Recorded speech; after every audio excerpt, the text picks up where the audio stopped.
Hello there. I'm Scotty. Or not. Welcome back to the road to Halloween Horror Month.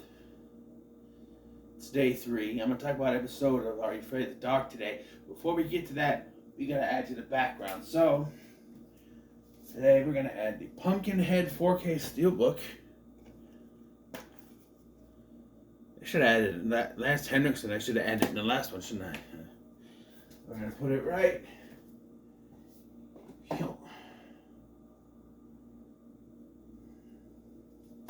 Good start, right? Go ask you. I go see it. You go sleep and I go talk. Okay. Okay. Give me that cookie. Give me. I want the cookie. I want the cookie. Won't give me. Oh, I got you. Okay.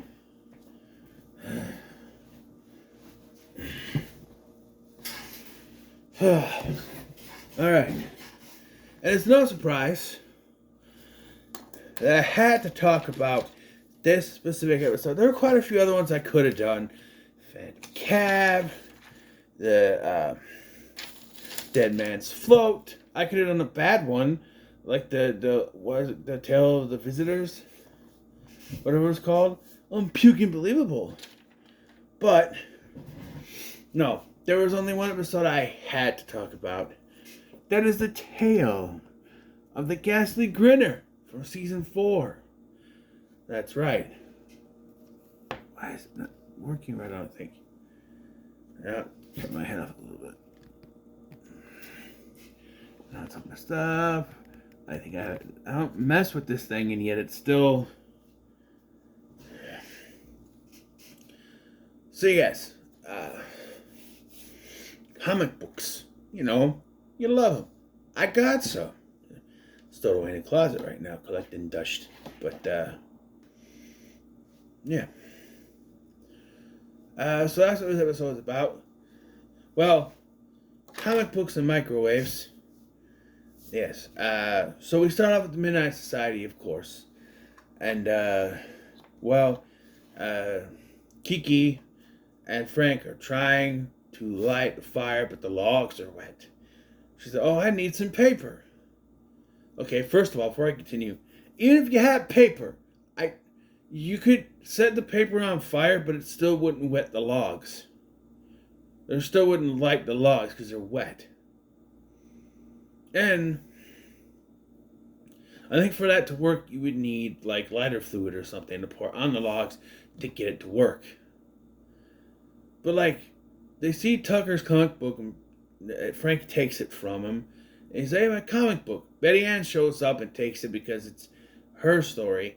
And I come to realize that, so I like Gary and I like Tucker's stories, but Frank's stories are good too. But I come to realize that Betty Ann's stories are some of the best. This, The Tale of the Dollhouse, quite a few others are the best. I think the last ever episode of the original run, Betty Ann's Tale of the Night Nurse. So, or was that Sam?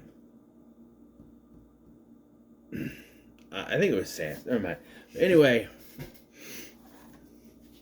she talks about comic books, the gateway to another world. But what if that world broke into ours or something? So the fire lights, and then we go to the story. Ethan is an aspiring comic book artist, but he's always getting rejected. Rejected. He's played by Amos Crawley, who you know from, he's in Goosebumps, 3 different episodes, right? He is Chuck. I don't know this Chuck. Is he a member of the Tuttle family? Chuck in The Haunted Mask and The Haunted Mask 2, and he is also the voice of Larry in The Tale of My Harriet's Adventure. He's also in Billy Madison. He was Billy's friends in high school, I think it is, whatever.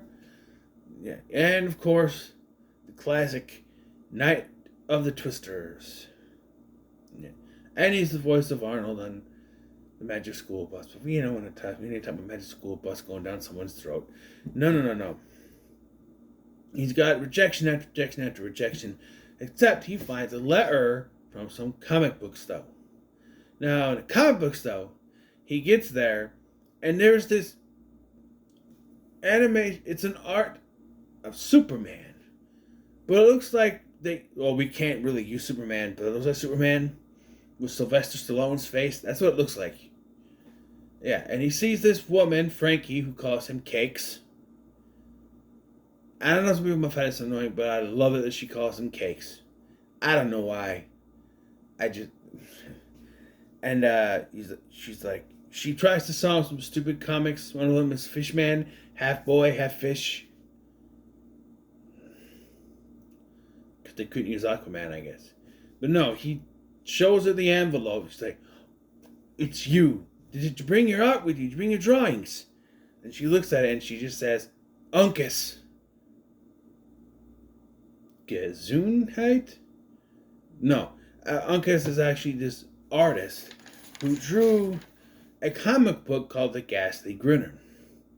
He believed The Ghastly Grinner was so bad that he did not draw another issue. He disappeared at some point. So she bequeaths to him this only copy of The Ghastly Grinner. And then he leaves. The next morning, we're in Mr. Wrightson's science class.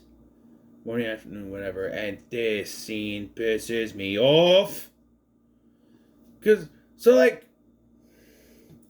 Ethan's sitting there reading, right? He's got the thing. I'll demonstrate with this DVD. He's got like this, where he's got the comic book in front, like you do. I did it. The comic book in there, or a different book, and but he's got it upside down. You don't want to have upside down. You got to right side up, so that they can't tell you're faking it. But so Mr. Wrightson figures out he's reading a comic book, grabs it, and then throws it in a goddamn fish tank.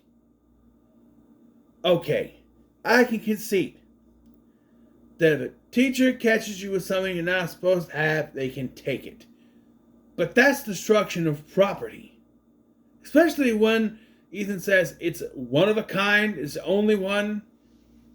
Then again, he did take it to school. But he has no right to throw it in the fish tank. But that's not like Ethan's parents could help, because he gets home and they chew him out for slacking in science class, which I don't know. And the mom says she's going to make pizza waffles. And after all these years, I still want to know what the hell they are and where I can get some, because I'll take 5. Pizza waffles. I don't know. And they got this gargantuan, oh my god, fire hazard. This big thing. All plugged in. That is a fire hazard. No. Into the wall. And Ethan decides he's going to dry the comic book by putting it in the microwave. Just weigh it down and then put a fan on it to dry it, and to the other side. You'll get it eventually. It'll dry eventually. No, he puts it in the microwave for 10 minutes. And he's called by this girl in the science class, Hooper Picalero, whose name you will remember because she says it about 42 times. Hooper Picalero, I sit behind you in Mr. Wrightson's science class. Yeah, and she's just talking to him, saying that she's sorry for what Mr. Wrightson did. Then, because of all the stuff plugged in, the microwave explodes. I do like this, where he comes in, he's like, what? She's like, open the door. Oh, too late. And she's like, goo and laughing. And he goes to get his dad, and he turns around. Know any great jokes, Ethan? No. So, then this gets a little bit convenient. He runs outside and bumps into Hooper, finds him in the bushes. And she explains she heard the explosion and ran over. Are we implied that they're neighbors? Because she gets there pretty fast. And her parents ironically show up to the house. And I'm like, why are they showing up? I like this, how the dad's like, come meet Uncle Bob. And he's like, you know what? I don't have an Uncle Bob. And now they're reading the comic book, and it's what it is. It's going back everything that's happening to them, right? And then something impossible happens. They're on the bus, and they see in a comic book them on the bus. And then it turns out that the bus driver, yes, I'm saying it like that, the bus driver is a laughing infected zombie thing. And watching it this time, it popped in my head. How? Like, we see that the ghastly grinner infects... Ghastly greener is what I said. Ghastly grinner infects people by laughing. Fine. How did he know they were going to be on that bus? Is he able to see through the comic and know they're going to sit there? I always thought the comic was going as they're doing stuff. It's just sort of filling in the blanks, so to speak. But the fact that he's already turned as they're on there is a bunch of... Okay, no, it makes no sense to me. But they pull the brake, which apparently caused him to break his neck and die.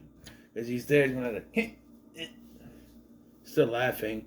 They get to the comic book shop, and that's when Frankie tells him that Sylvester Uncas was her father. He wrote the Ghastly Grinner. He found it too powerful because he found out that whatever he drew came to life. So he drew the Ghastly Grinner to prove his point. It was too powerful. He tried to stop it, and he wasn't able to finish the comic book panels. So now that's why she needs cakes to do that. So, like, why didn't you tell him that when he was there before? Because, like, if you explain that. Now, again, they probably would have had to do the thing where he didn't believe her. Alright? But, like, we see through the episode that it was the microwaves that brought him out of the comic books. Out of the comic book. But she says that whatever Uncas drew came to life. So...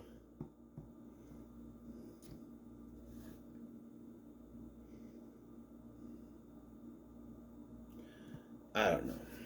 But one of the pictures looks like the microwave, so they go back to the school to use that microwave.